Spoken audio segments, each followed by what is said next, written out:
Hi బిగులు, తిన్నారా అందరూ? ఈరోజు మనం చిన్న ఉల్లిపాయలు ఎగ్స్ ఈ రెండు కాంబినేషన్లో కర్రీ అయితే ట్రై చేయబోతున్నాం. ఈ రెండు కాంబినేషన్లో చాలా అంటే చాలా బాగుంటుంది.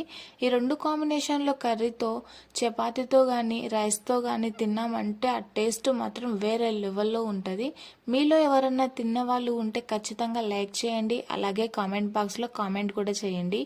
ఎవరైనా తినని వాళ్ళు ఉంటే ఖచ్చితంగా ట్రై చేసి ఎలా ఉంది అనేది మాత్రం కామెంట్ బాక్స్లో కామెంట్ చేసి చెప్పండి.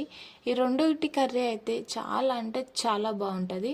వీటికి కావాల్సిన వల్ల చిన్న ఉల్లిపాయలు ఉంటాయి కదా, వాటిని తీసుకొని కట్ చేసుకొని టమాటా కట్ చేసుకోవాలి. తర్వాత ఎగ్స్ను ఉడకబెట్టుకొని వాటిని కూడా కట్ చేసుకోవాలి.